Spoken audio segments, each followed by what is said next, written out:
Everyone नमस्ते। I hope आप सब लोग बहुत अच्छे होंगे। हम पढ़ रहे थे हमारा चैप्टर कोल एंड पेट्रोलियम, जिसमें सबसे पहला टॉपिक हमने नेचुरल रिसोर्स के बारे में देखा था कि नेचुरल रिसोर्सेज क्या होते हैं। नेक्स्ट हमने नेचुरल रिसोर्स के टाइप्स देख लिए थे, दो टाइप। एक होता है इनएग्जॉस्टिबल नेचुरल रिसोर्सेज, मतलब ऐसे नेचुरल रिसोर्सेज जो अनलिमिटेड क्वांटिटी में होते हैं। एग्जाम्पल था सनलाइट एंड एयर। दूसरा हमने देखा था एग्जॉस्टिबल नेचुरल रिसोर्सेज जो लिमिटेड क्वांटिटी में होते हैं। इसका भी एग्जाम्पल है फॉरेस्ट, वाइल्ड लाइफ, मिनरल्स, कोल, पेट्रोलियम, नेचुरल गैसेस। ये सारे कुछ एग्जाम्पल हैं जो कि एग्जॉस्टिबल नेचुरल रिसोर्स के हैं। एग्जॉस्टिबल नेचुरल रिसोर्सेज ऐसे रिसोर्सेज होते हैं जो एक समय के बाद इस अर्थ से ख़त्म हो जाना है। ठीक है, तो ये सारा हमने देख लिया था। दूसरा हमने कहा था कि आप एक एक्टिविटीज़ है यहाँ पे 3.2, आप इसको एक बारी रीड कर लेना। अब हम नेक्स्ट देखेंगे फॉसिल फ्यूल क्या होता है। In this chapter we will learn about some exhaustible natural resources. हम एग्जॉस्टिबल नेचुरल रिसोर्स के बारे में पढ़ेंगे, जिसमें से हमें कोल, पेट्रोलियम और नेचुरल गैस के बारे में ही पढ़ना है। These were formed from the dead remains of living organisms. These are also known as fossil fuels. क्योंकि कोल, पेट्रोलियम, नेचुरल गैसेस ये dead remains of living organism से बने हुए हैं, इसीलिए हम इसे कहते हैं फॉसिल फ्यूल्स। ठीक है, तो सबसे पहले हम फॉसिल फ्यूल्स में देखेंगे कोल। नेक्स्ट टॉपिक है हमारा कोल। कोल क्या होता है? या तो आपने कोल के बारे में सुना होगा या तो आपने कोल देखा होगा। ठीक है, हम सब ठंडियों में कोल को जला के अपने रूम को गर्म करते हैं। जिनके पास हीटर नहीं होता है वो कोल, जिसको हम हिंदी में कोयला बोलते हैं, उसको यूज़ करते हैं। ठीक है, तो it is it is as hard as a stone and is black in colour. ये थोड़ा सा हार्ड होता है और कलर में ये ब्लैक कलर का होता है। नेक्स्ट हम देखेंगे यूजेस ऑफ कोल। यूज़ क्या है कोल का? तो सबसे पहला हम यूज़ करते हैं इसको एज अ फ्यूल, यूज़ करते हैं टू कुक फूड। खाना बनाने के लिए हम एज अ फ्यूल इसको यूज़ कर सकते हैं। दूसरा यूज़ है रेलवे इंजन्स। रेलवे इंजन्स जो पुराने टाइम के जो ट्रेन होते थे उसमें, उसके इंजन में हम लोग कोल को एज अ फ्यूल यूज़ करते थे। नेक्स्ट यूज देखोगे, it is also use in thermal power plant to produce electricity. Coal को यूज़ करके हम इलेक्ट्रिसिटी भी प्रोड्यूस करते हैं। दूसरा आप यूज़ देखोगे, coal is also use as a fuel in various industries. Coal को हम बहुत सारी इंडस्ट्री में एज अ फ्यूल यूज़ करते हैं। ठीक है, नेक्स्ट टॉपिक है स्टोरी ऑफ कोल। हम कोल की थोड़ी सी स्टोरी देखेंगे। उससे पहले पहेली जी का एक क्वेश्चन है यहाँ पे, where do we get coal from and how is it formed. हमें कोल कहाँ से मिलता है और कोल कैसे बनता है। ठीक है, बहुत अच्छा क्वेश्चन है पहेली का। तो इस क्वेश्चन का आंसर भी हमें इसी स्टोरी में मिल जाएगा। ठीक है, स्टोरी देखते हैं। About 300 millions year ago the earth has dense forest in low lying area. Earth पे डेंस फॉरेस्ट हुआ करता था वेट लैंड एरियाज में। ठीक है, due to natural process like flooding. Natural process जैसे फ्लडिंग की वजह से ये पूरा का पूरा फॉरेस्ट बरीड हो गया अंडर द सॉइल। सॉइल के नीचे दब गया। एज मोर सॉइल डिपॉजिटेड ओवर देम, और धीरे धीरे उसके ऊपर और ज़्यादा से ज़्यादा सॉइल डिपॉजिट होते चले गए। एंड दे वर कंप्रेस्ड, और फॉरेस्ट ज़्यादा से ज़्यादा कंप्रेस्ड होने लगा। Under high pressure and high temperature, dead plants got slowly converted to coal. High pressure और हाई टेम्परेचर की वजह से जो डेड प्लांट्स थे वो कन्वर्ट होके कोल बना लेते हैं। As coal contain mainly carbon, coal में जो मेनली एलिमेंट होता है वो कार्बन होता है। The slow process of conversion of dead vegetation into coal is called carbonization. ठीक है, तो यहाँ से क्वेश्चन आपको मिलेगा what is carbonization या फिर define carbonization।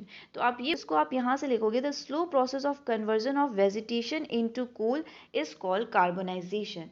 एक स्लो प्रोसेस जिसमें डेड वेजिटेशन कन्वर्ट करके कोल का फॉर्मेशन कर लेता है, उस प्रोसेस को कहते हैं कार्बोनाइजेशन। मतलब समझ रहे हो, वेजिटेशन कन्वर्ट करके कोल बना लेता है, यही प्रोसेस कहलाता है carbonisation. Since it was formed from remains of vegetation, coal is also called a fossil fuel.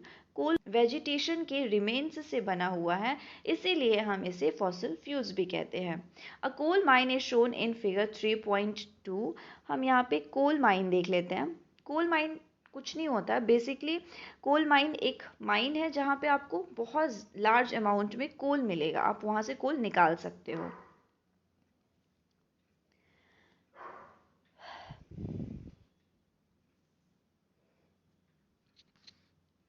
Next आप देखोगे when heated in air coal burns and produce mainly carbon dioxide gases. जब आप इसको बर्न करोगे, कोल को burn करोगे, तो एक गैस प्रोड्यूस होती है, carbon dioxide gas. Coal is processed in industry to get some useful product such as coke, coal tar and coal gas. जब कोल को प्रोसेस्ड किया जाता है इंडस्ट्री में तो कुछ यूजफुल प्रोडक्ट्स बनते हैं कोल से, जैसे कोक बन जाता है, कोल तार बन जाता है एंड कोल गैस बन जाता है। तो कोक पहले देखते हैं कोक क्या होता है।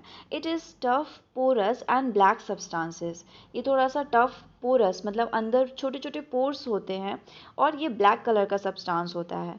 It is almost pure form of carbon, और ये कार्बन का प्योर फॉर्म प्योर नहीं होता है, 100% प्योर नहीं होता है, बट हाँ ऑलमोस्ट प्योर फॉर्म होता है कार्बन का। Coke is used in manufacture of steel and in the extraction of many metals. Use करते हैं स्टील मैन्युफैक्चरिंग में, और दूसरा आप देखोगे मेटल्स को एक्सट्रैक्ट करने में भी आप कोक का यूज़ करोगे। नेक्स्ट है कोल तार, ठीक है। It is black thick liquid, ये ब्लैक कलर का थिक लिक्विड होता है with an unpleasant smell. It is a mixture of about 200 substances, 200 substances का मिक्सचर होता है ये। नेक्स्ट आप देखोगे यूजेस ऑफ कोल तार। कोल तार का यूज़ करके आप डाइज का सिंथेसिस कर सकते हो, ड्रग्स बना सकते हो, explosive, perfumes, plastic, paints, photographic materials, roofing materials, इन सब में आप कोल तार का यूज़ करते हो। Interestingly naphthalene balls used to repel moths and other insects are also obtained from coal तार।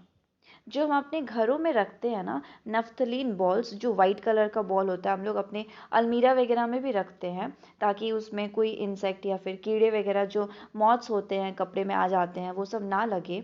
तो वो जो नफ्थलीन बॉल है ना, वो भी कोल तार से बनाया जाता है, ठीक है। नेक्स्ट टॉपिक है this day bitumen a petroleum product. Bitumen एक पेट्रोलियम प्रोडक्ट है जिसको हम कोल तार की जगह, मतलब रोड पे हम कोल तार की जगह बिट्यूमेन यूज़ करते हैं, ठीक है, अच्छे से अच्छा रोड बनाने के लिए। नेक्स्ट है कोल गैस। कोल गैस क्या होता है? Coal gas is obtained during the processing of coal to get coke. जब कोल से कोक बनाया जाता है तो उस टाइम एक बाई प्रोडक्ट कोल गैस बन जाता है। It is used as a fuel in many industries situated near the coal processing plant. Coal gas को हम इंडस्ट्री में एज अ फ्यूल यूज़ करते हैं। नेक्स्ट दिया हुआ है coal gas was used for street lighting for the first time in London in 1810। 1810 में पहली बार लंदन में कोल गैस को यूज़ किया गया था स्ट्रीट लाइटिंग के लिए, ठीक है। दूसरा आप देखोगे इसको न्यूयॉर्क में भी यूज़ किया गया था, अराउंड 1820 में न्यूयॉर्क में भी यूज़ किया गया था। Now a day it is used as a source of heat rather than light. अब कोल गैस एक सोर्स ऑफ हीट की तरह यूज़ होता है, ना कि सोर्स ऑफ लाइट की तरह यूज़ होता है, ठीक है। नेक्स्ट अब हमारा है पेट्रोलियम टॉपिक है जिसको हम लोग नेक्स्ट वीडियो में डिस्कस करेंगे।